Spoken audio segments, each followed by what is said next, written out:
As I am an early bird, I wake up early in the morning. আমি সকাল সকাল ঘুম থেকে উঠি।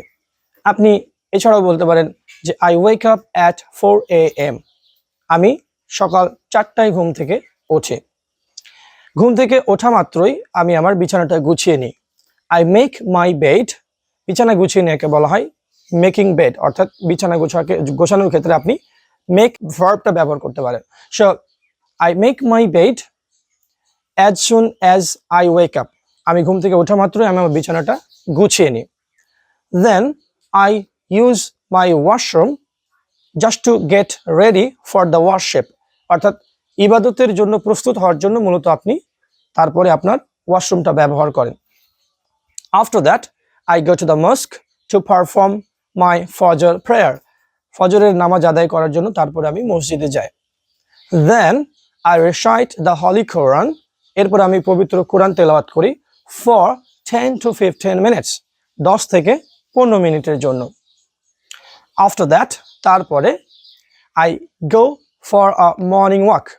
এবং আমি কি করি, তারপরে সকালে হাঁটতে যাওয়ার জন্য বের হই and do some stretching exercises. কিছু স্ট্রেচিং এক্সারসাইজেস বা ব্যায়াম করে থাকি। স্ট্রেচিং এক্সারসাইজ হচ্ছে সেই ধরনের ব্যায়াম যেখানে আপনি হাত পা একটু প্রসারিত করছেন, আপনার বুক বা পিঠটাকে একটু প্রসারিত করছেন, এটাকে স্ট্রেচ মানে হচ্ছে মিলিয়ে দেয়া বা বড় করে ফেলা, এরকম, ঠিক আছে? সো স্ট্রেচিং এক্সারসাইজ আপনি করতে পারেন।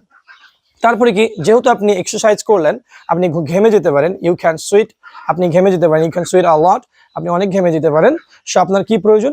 গোসল করা প্রয়োজন। তাহলে আপনি বলবেন নেক্সট অথবা অ্যান্ড দেন এবং তারপরে I take shower to feel fresh. অর্থাৎ সজীব বা সতেজ অনুভব করার জন্য আপনি গোসল করেন। গোসল করার শেষে এবার আপনি বলতে পারেন আফটার টেকিং শাওয়ার, গোসল করার পরে I have healthy breakfast. এরপরে আমি সকালের কি খাবার খাই? হেলথি ব্রেকফাস্ট মানে হচ্ছে স্বাস্থ্যকর খাবার খাই।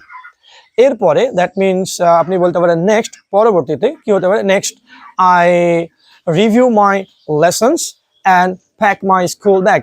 এবং আমি আমার স্কুল ব্যাগটা গুছিয়ে নিই এবং সকালের যদি পড়ার প্রয়োজন হয়, ইফ আই নিড, এটাও বলতে পারেন if I need I review my lessons and pack my school bag, ঠিক আছে? এটা বলতে পারেন। যদি প্রয়োজন হয় রিভিউ করলেন, দেখে নিলেন এবং আপনার স্কুল ব্যাগটা কি করলেন, আপনার লেসনটা পড়া শেষে আপনি স্কুল ব্যাগটা প্যাক করে নিলেন। ওকে, স্কুল ব্যাগ প্যাক করে নেওয়ার পর আপনি এবার বলতে পারেন যে অ্যাট 9 AM, সকাল 9টায় I get to my school, আমি আমার স্কুলে যাই বাই মাই স্কুল বাস, আমার স্কুল বাসে করে আমি আমার স্কুলে যাই।